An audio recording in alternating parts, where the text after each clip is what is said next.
to our wonderful artists for being here tonight and for being a part of this great exhibition, Light on the Land, here at the Silk Purse Arts Center at 1570 Argyle Avenue, West Vancouver. It is on from November 26th to December 19th.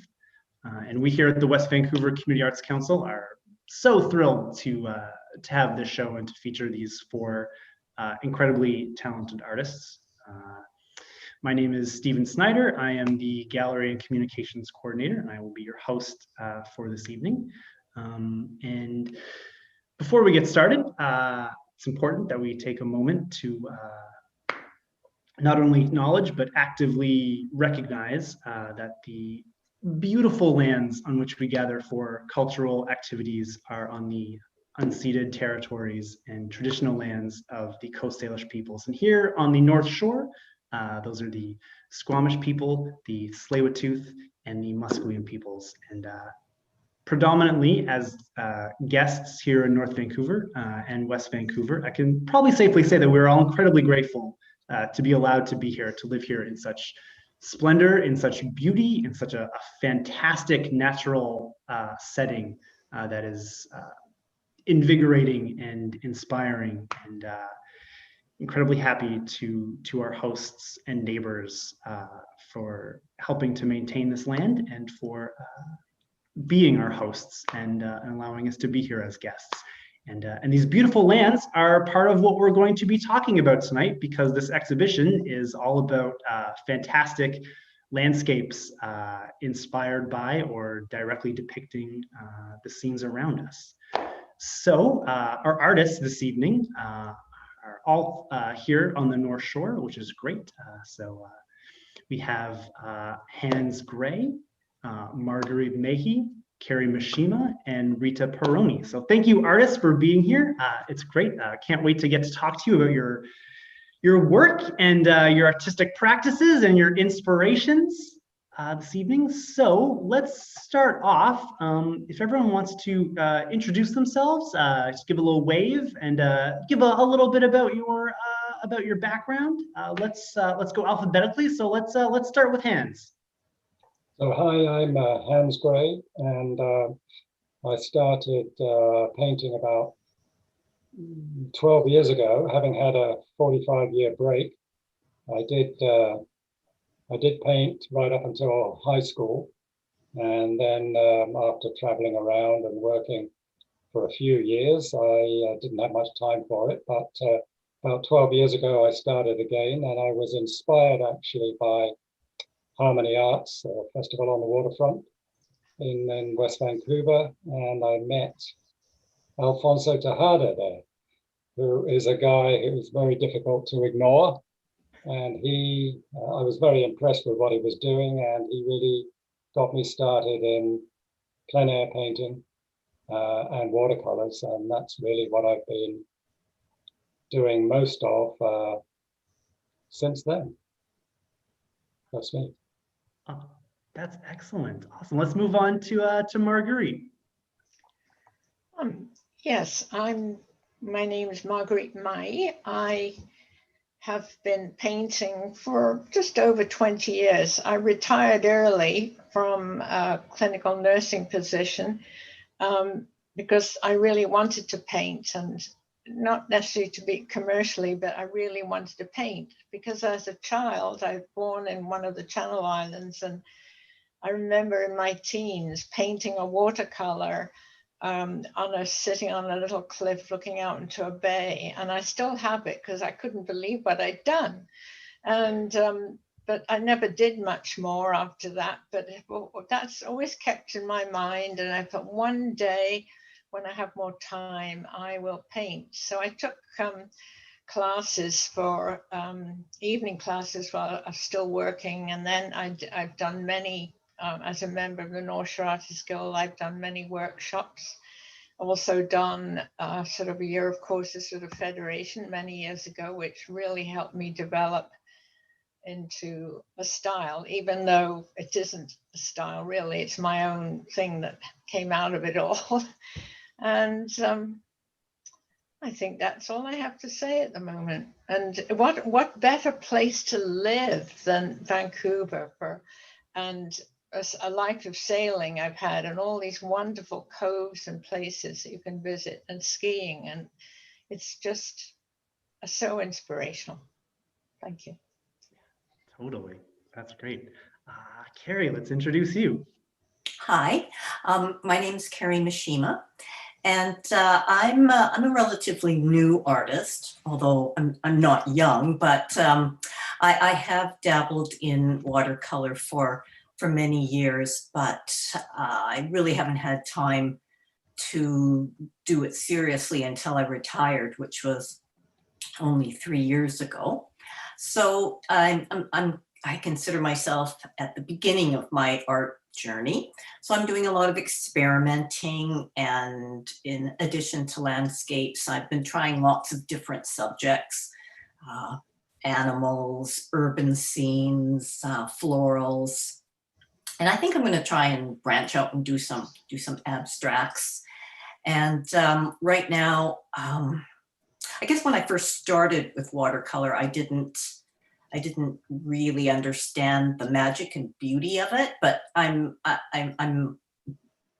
trying to exploit how the pigments run together and flow, and just trying to be more loose and expressive in my artwork. But I'm finding it challenging, but always interesting. So that's me. That's great. That's awesome. And now Rita, let's if you could introduce yourself. Hi, Riitta Peirone. Let's see, I went to art college in Ontario, and after art college, I worked at a publishing firm for many years. And 1986, my friend invited me to come to Vancouver and work on a painting for their house on Bowen Island. So I spent 2 incredible weeks working on this painting, and I decided that's the place I have to move to. So I picked up, moved to Vancouver, and yeah, worked here in advertising, and didn't pick up paintbrush for many years. And now I've been painting full-time. I don't know how long, at least 15 years full-time. And I'm painting in oils. I do some watercolors, and I do some plein air painting with Hans in the group on occasion, not as often as I would like. And yeah, so I'm lucky because I take my own photos on hikes. Also, my son and daughter do adventurous hiking and camping, so I get all kinds of incredible photos from them. So I can just continue to paint away. So yeah, I'm looking forward to another year of painting wildly outside, hopefully. Anyway. Totally. I like that, painting wildly. That's great. Awesome. Well, thank you. That was wonderful to get a little bit of background on each of you. And for everyone watching, if you have any questions for our amazing artists, or you have any comments, you can leave them in the chat, and I will be monitoring that, and I'll pass that on to everyone. So now I think we're going to get to a little bit of a tour of the exhibition for anyone who hasn't seen it yet. Here's a little sneak peek, and it's a pretty wonderful show. So I'm just going to pull that up here.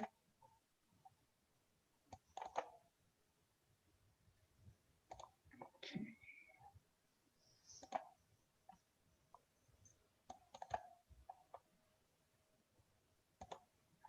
Okay. Yeah. So as you come into the gallery in Silk Purse, as you step off from the waterfront, there's some bios of our artists on the piano, and then we get into some of Carrie's work here. Her wonderful watercolors with these really great waterfront scenes.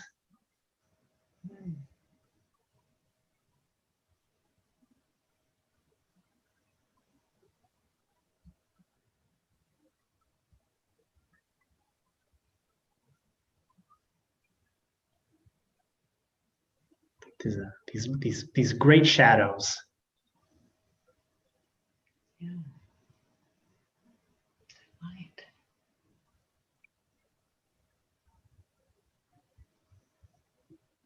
And from Carrie's watercolors, we move into Marguerite's very colorful and bold acrylics.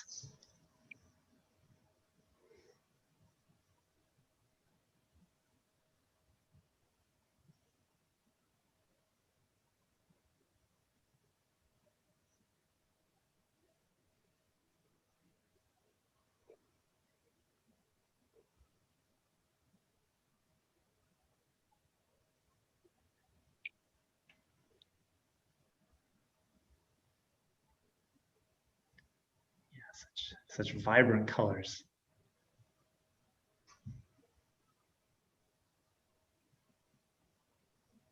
Yeah, and then we move on to Hans's great watercolors.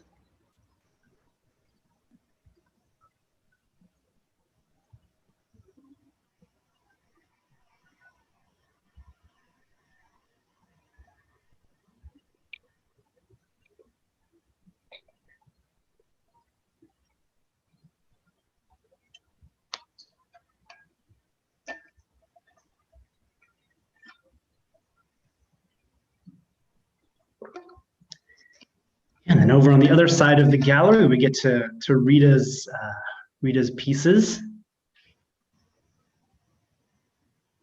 Very striking oils.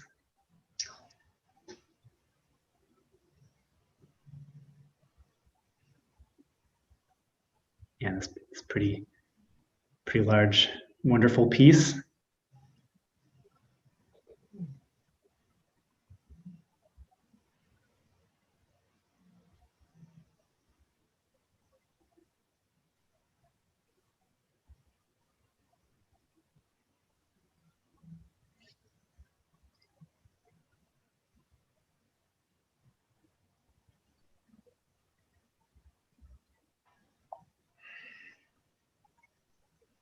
Great. Yeah. Yeah, so it's just a quick tour of the exhibition for those of you who haven't seen it yet. So please come on by and have a closer look and really sit with all that beautiful artwork. It's pretty great. We're pretty pleased to be able to share it. So now we'll move on to some questions for everyone, for our amazing panel of artists. This exhibition called Light on the Land is about showcasing, and capturing the nature around us. So as artists, if each of you want to answer, what draws you to this subject matter of nature and landscape? Why is that so attractive to you? Let's start with Riitta. Well, I think the piece you're going to showcase is the West Coast Evening. And sometimes when I see something and the color just draws me in, that one in particular has this, it was actually a photo that looked like that my son took. And as soon as I saw it, it was one of those pieces I knew I had to paint. And then walking around in Capilano Canyon, the lighting in there is amazing, and the water changes constantly. So wherever you go, you see these amazing scenes. And yeah, I love painting some of our beautiful BC scenery. Yeah, there's some great spots. Capilano Canyon has so many intriguing locations. It's a great spot to sit and paint and try and capture. That's awesome. Yeah. So Carrie, why does nature, why is that a draw for you?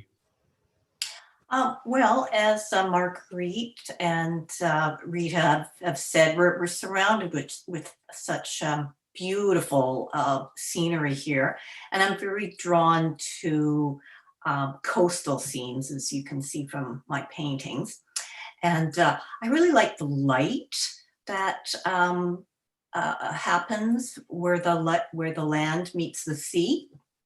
And I also like the doing paintings in the late afternoon when there's strong shadows across the land.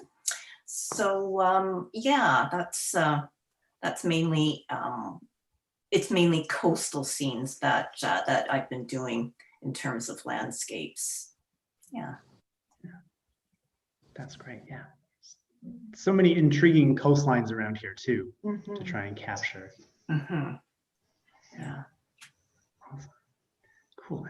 And Marguerite, your take on the nature around us is pretty intriguing. So why is that a draw for you? Well, like Carrie, I've always been drawn to water, having been born on an island, and I love. I've sailed a lot in the Gulf Islands, and that's really inspired me. And Bowen Island, one of my pictures there is from a cove on Bowen Island, and you know, the one I did of the one at the top, which is the Calhoun Valley. And I remember going there the year before the Olympics when there weren't that many people, and they were practicing, and it wasn't crowded, and it was so beautiful. I took a lot of photos, and so that inspired me for another painting. You know, and of course the lions, the one with the two peaks that you showed earlier, that was, you know, I've skied on grouse a lot in my lifetime. And every time I walked, more recently, I've snowshoed there. And as I was walking up one day from the snowshoe trail, it was more wintry than in the picture, but I looked up and could see the lions peeking through the trees. And I've done several paintings inspired by that because it was just so stunning to see it so close. And it's just all around you, you know. I really love it. Some of them I get an idea from some photos I've taken. Well, mostly I take it's from photos I take, but of course, and I evolve them. I use a very weird technique that I don't know if anybody else uses in planning them, and make them as bright as I like. I used to paint watercolor and I really enjoyed that too, but since I've been doing acrylic, they've sort of come out much brighter because, as you know, when you paint watercolor, it fades, but acrylic darkens. So I think that's why sometimes they're darker than I ever anticipated. You know, the quality of the color is, the tone of the color is always darker than I expect it to be. So I have to balance it with that. Yeah. Oh, that's great. Thank you. Yeah. So Hans, what's the draw for nature? Well, I've always been an outdoorsy sort of person, being a surveyor by trade. So I was trundling around measuring things up and working outside quite a lot. And then when I met Alfonso, he got me really interested in combining that with painting. And plein air painting is really what I enjoy. But of course, in this particular exhibition, I don't have any plein air paintings there. What I've done is I've been influenced by people like Stephen Quiller in the States, who uses very bright colors and water media, sort of very smart guy. Frank Townsley, who passed away recently, unfortunately, he taught me a lot of basic watercolor techniques. So although I enjoy mostly painting outside, when the weather's like it is now, then I have to use my imagination. So I combine what I saw when I was outside, some photographs maybe, and then I try and paint using imaginative colors and a loose style, try and give an impression of a landscape. The ones in the exhibition are all from imagination, although some of them you may think you've been there. Someone did say that to one of mine one time, and I said, well, you've been in here then, that's pretty scary.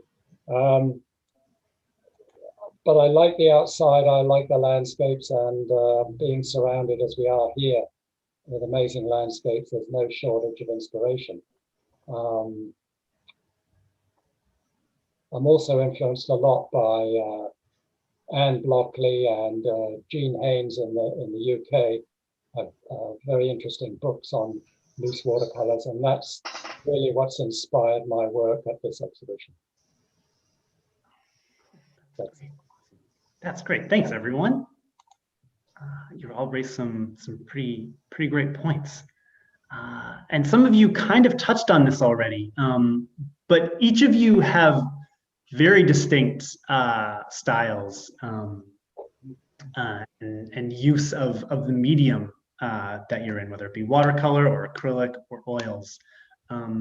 So can you go a little bit more into that, into why your particular medium and your particular style really best suits your creative expression, and how you can get out what you're trying to express.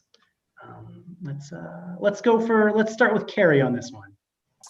Okay. Well, regarding the medium, the reason I love watercolor so much is it comes down to the light, and so I'm really trying to capture light and shadow in my work, and the artists that I admire the most, they portray light in such a beautiful way, and so I've spent hours looking at their work, just staring at it, trying to figure out how they do it. I haven't figured it out yet, but so it's the transparency of watercolor, and how the white paper shows through the pigments, which gives an impression of light. So that's really why I love watercolors so much. And lately, like I said, I'm trying to be more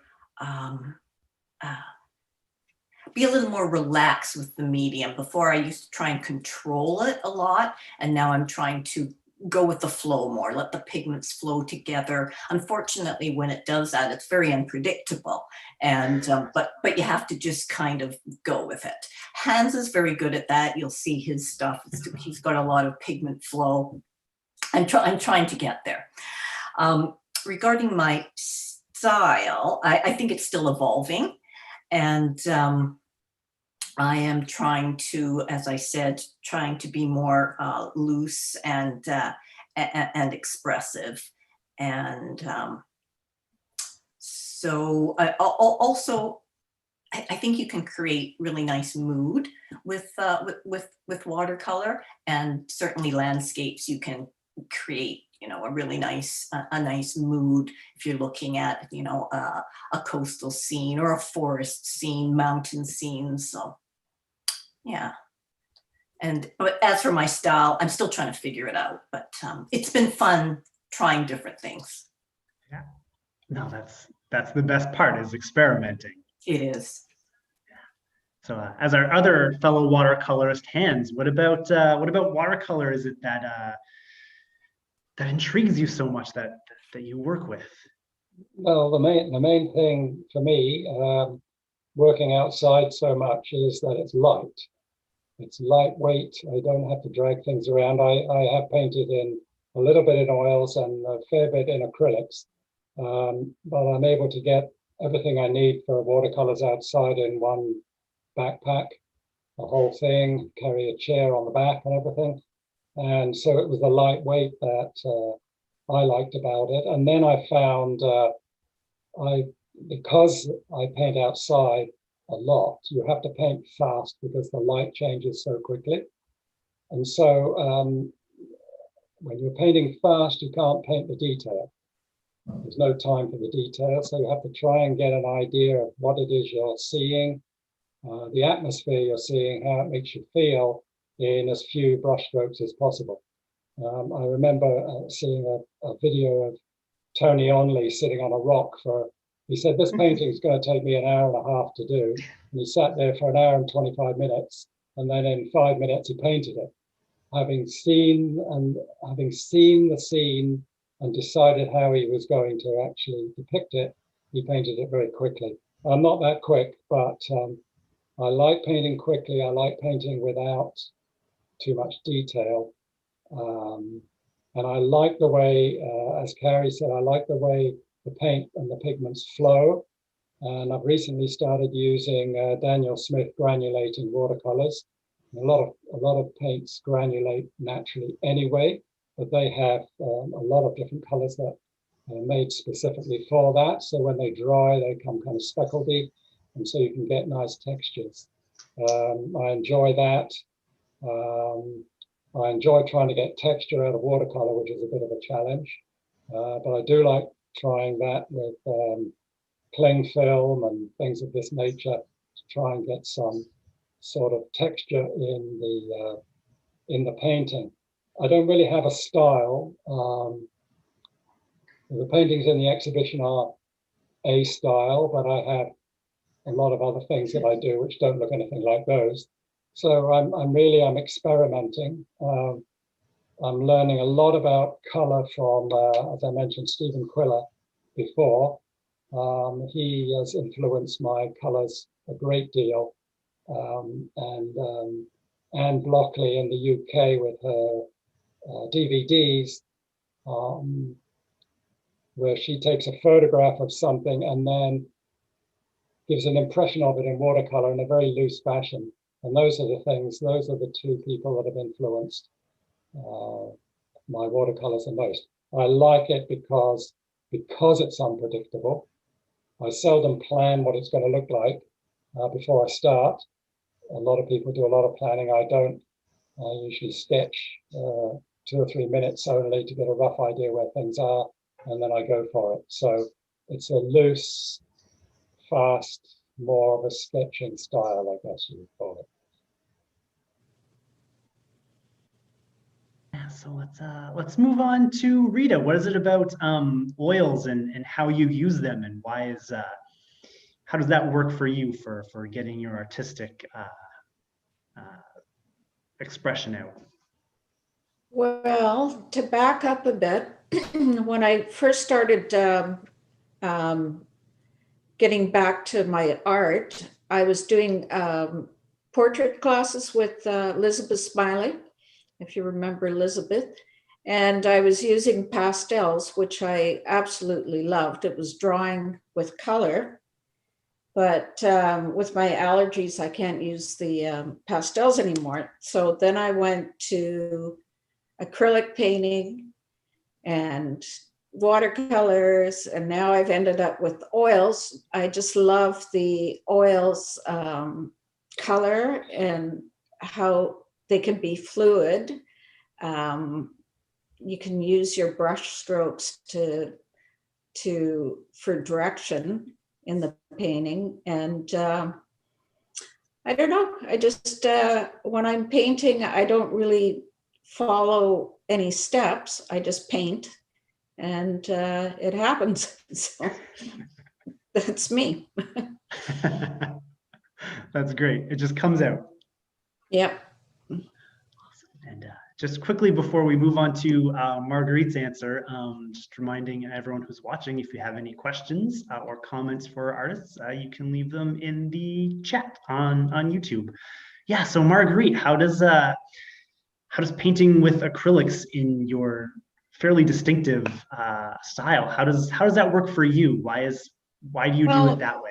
I did paint just in watercolor for a long time, and I was thought, well, you know, I was painting more realistically than I wanted to, but I, like Hans, Stephen Quiller is so inspiring, the colors he puts together, and it just works. So, you know, there isn't, I don't follow necessarily rules. It all comes from inside of me. You know, I don't study books very much when it comes to art. I just, unless it's something I really want to get right and draw or whatever, but I don't.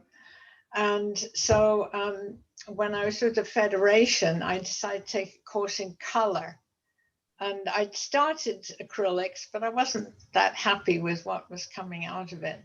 And the class was quite interesting, but eventually I got bored. And then the teacher said, I'm trying to remember her name, and I can't remember. She said, now I want you to just make your own painting and use all the color, you know, don't worry about color. She said, I don't mind having a blue strawberry with a purple leaf, you know, you just don't worry about that. Just see what happens. So I started painting a little narrow street that I'd seen in Mexico. It wasn't in acrylic, actually, it was in watercolor.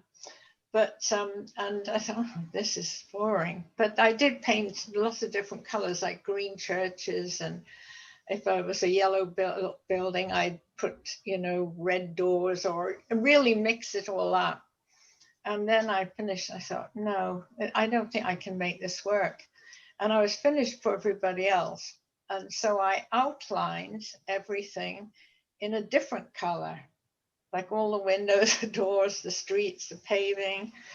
And I kind of liked that. And I took it home and I thought, what if I could do that with scenery? And so I started to do it with scenery.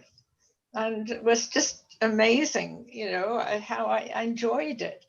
And the problem is, and I've evolved a lot since then. And I've, the thing, you know, when you're making a sort of more globular shapes or not perfectly representing something, you have to look into your negative spaces, the spaces between the trees, the sky, that, you know, and make sure that they balance all the other shapes.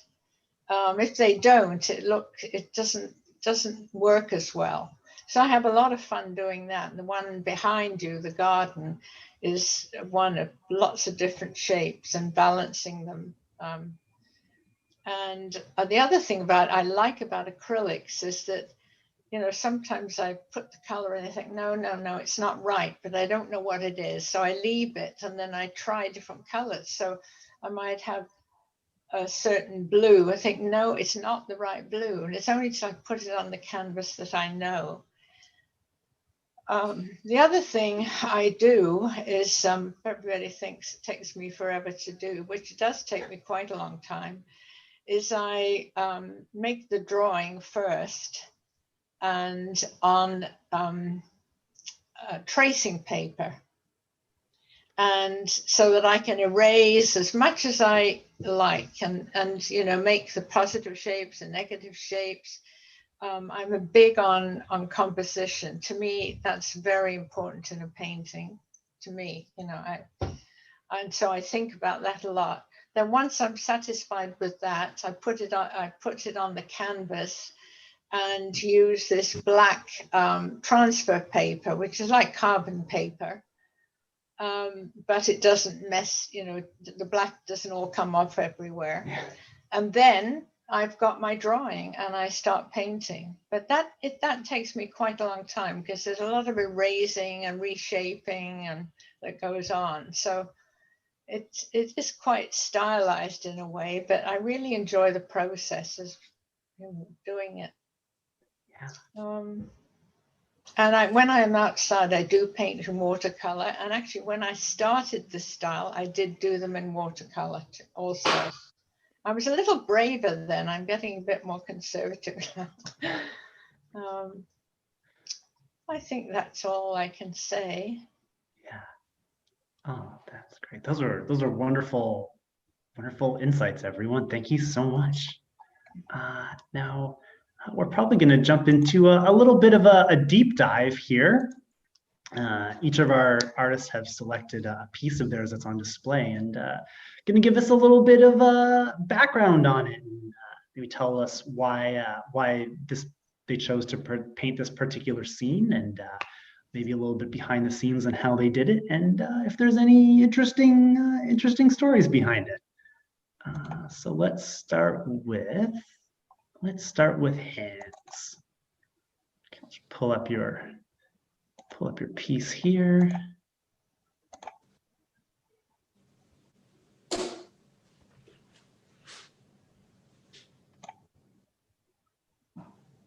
Okay, yeah, so this is a great piece called Beautiful. yeah. So Hans, why don't you tell us what it's called and tell us all about it? So this is called Merging Mauve, and there is a little bit of mauve in the middle ground of this painting. I was trying to depict some aerial perspective to give me depth. And I wanted to get a foreground in without using warm colors, foreground that actually came towards you. And then I wanted the whole thing to, disappear into the background, but not using the normal techniques of having a warm color in the foreground and cooler in the background. So I thought I'd start with a yellow sky, which is a little bit different. And then I used a granulating, I did the sky in wet on wet. So I wetted the paper first to the top half, and then painted the sky yellowish. And then I used a granulating green, Peirone green from Daniel Smith watercolors. That's the dark green that's almost black. And you can see even in this image how the color has granulated, and so it looks like kind of sugar on the paper. I like the way that fades into the background. I drew the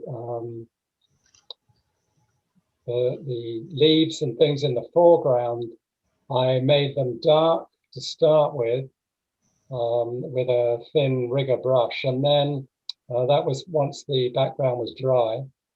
And then I actually used some white gouache on top to give the seed pods or whatever they are there to come further forward. So I was trying to get sort of an aerial perspective going, a 3D effect going, without using the normal techniques of something warm in the foreground and cool in the background.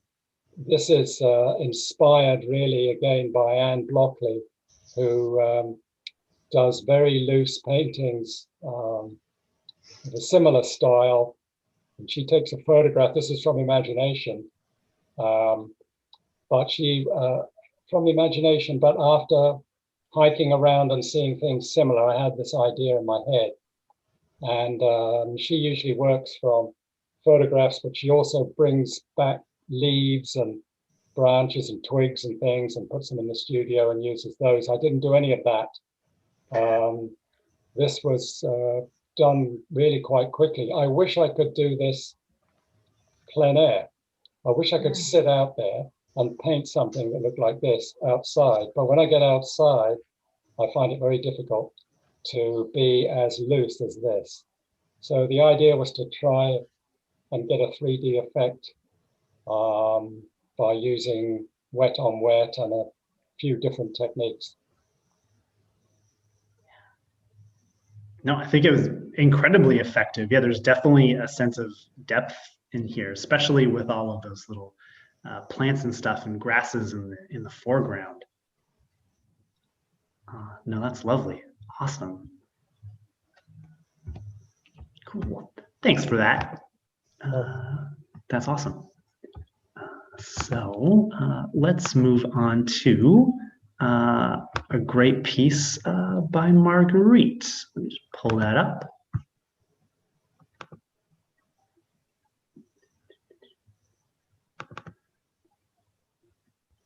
I think the one I told you, I already described, the Grouse Mountain one.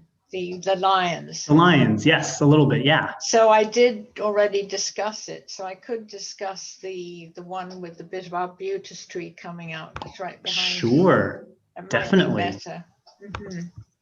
Yeah, I'll grab that. Let's, while I grab that one, let's move on to Carrie, and then we'll get back to you, Marguerite. Okay. Awesome. So let me pull on.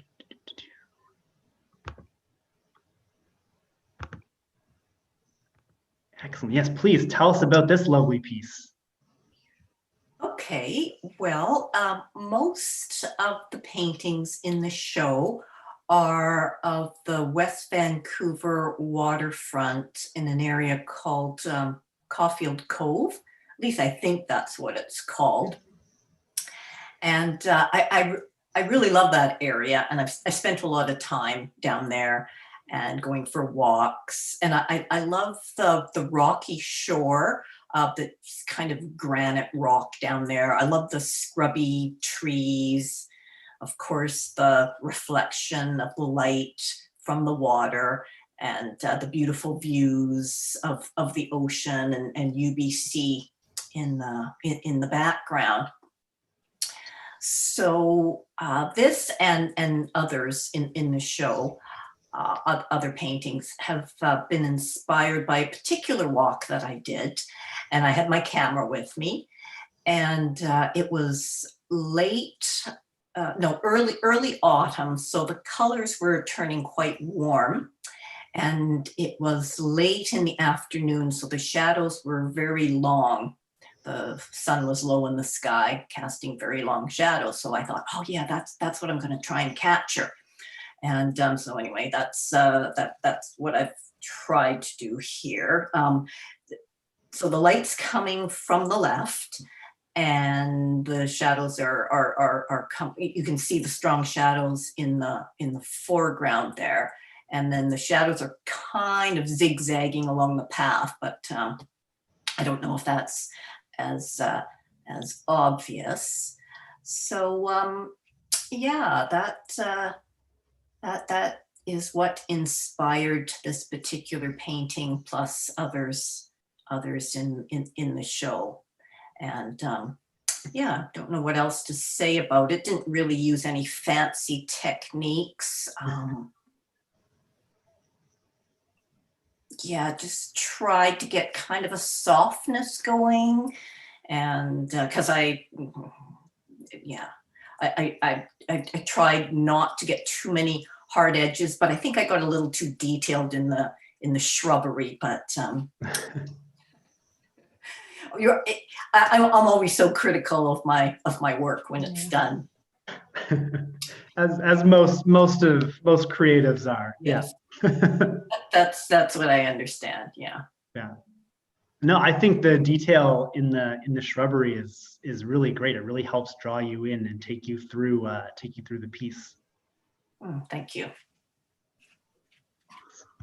Oh, great. Thank you so much for that, Carrie. Okay, so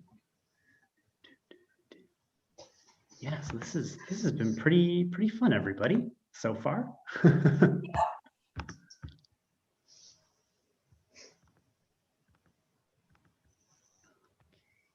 just can't seem to grab my folder here.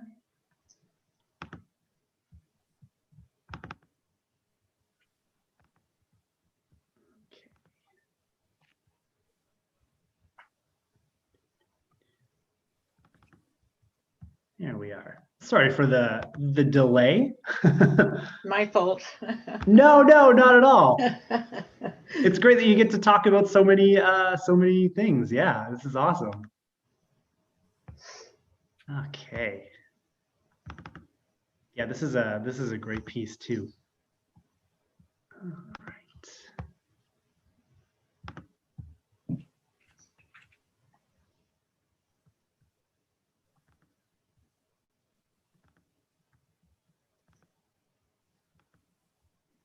Excellent. Yeah, so this great piece with this arbutus.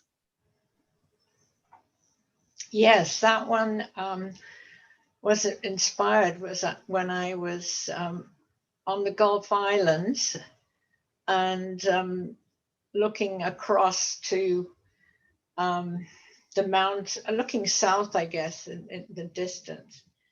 And the arbutus tree, the way it was leaning over the beach, really caught my eye. And I made up the picture from that.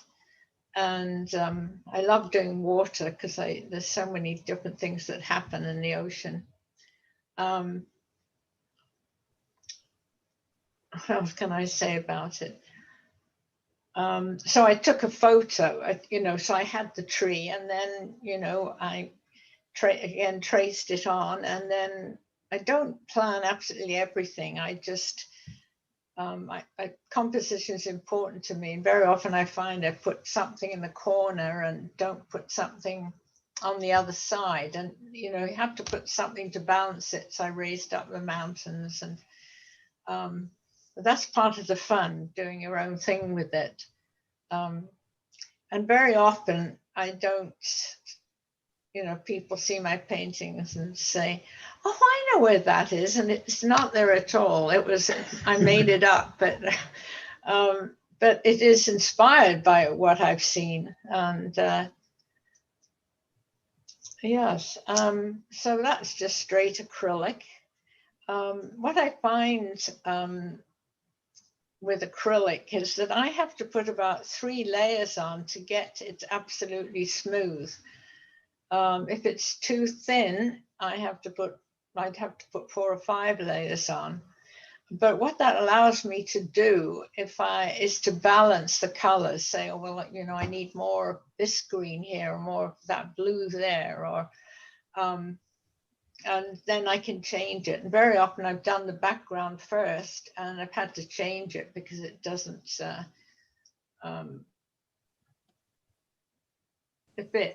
I play around with it till I feel it's done. I think that's all I have to say about that one.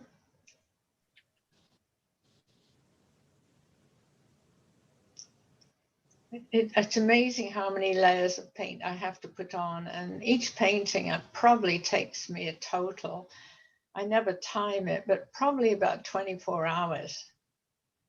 Of working at it, include the design from the beginning and everything. But that's okay. I can change it a lot as I go along.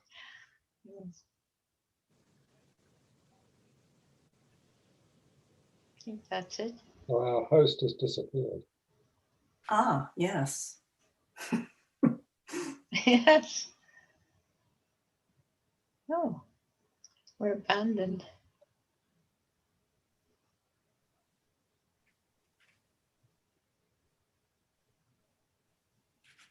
Never mind, we're here.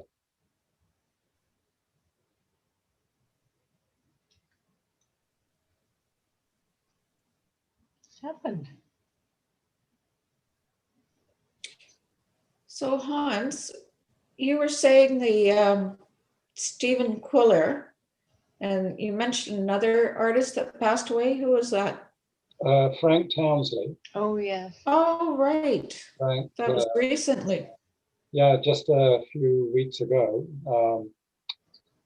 He used to do some really interesting classes and workshops. And he taught me a lot of basic techniques using the grain of the paper, actually. So his way of painting rocks. Oh, here we go. He's back.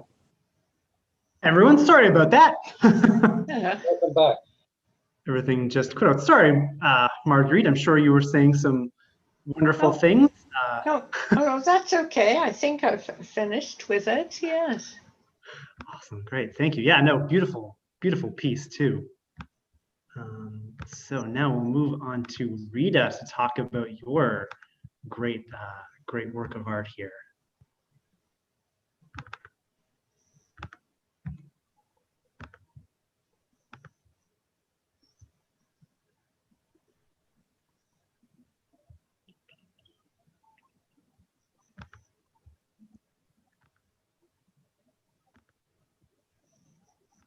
Yeah, please tell us about this beautiful painting. Oh, God. Yeah, this was, I used my son's photograph. They were doing a camping trip on Wanda Fuca Trail. And this particular spot is Payzant Beach. And I did a watercolor but first to work out a bit of the composition and move things around a bit. And I just love the evening light. And yeah, I just loved the photograph and I knew I had to paint it. So here it is. No, that's great. There's such great form with all of those rocks. You can really feel like you can just go and touch them.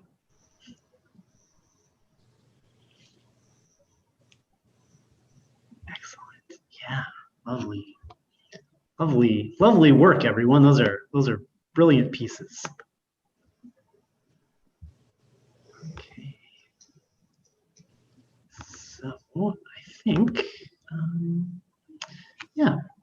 So thanks for that. That was great for you all to share that. And it's like everyone watching is a little shy, but I'm sure they found this all very illuminating. I did. I liked hearing everyone's inspirations and how you've all come about your work and your styles, and in very different ways. It's always great to hear an artist's interpretation of things.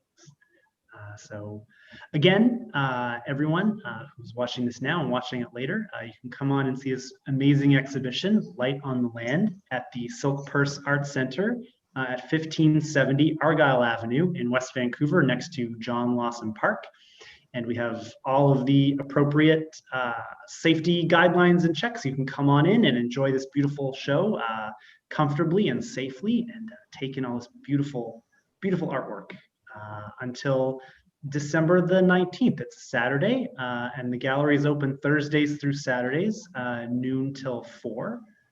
So thank you again, Hans and Marguerite, Carrie and Rita, for being a part of this show and sharing your work with everyone and sharing your thoughts with us this evening. Thank you. You're welcome. It was fun. Thank you. That was very nice, very fun. Thank you. Thank you, Steve. Bye. Great. Bye. So we'll see you all later. Hopefully everyone can come on and make it in and see this great show. So until then, stay safe and stay creative and stay inspired, and have a great evening. Bye. Bye. Bye. Thanks again. Bye.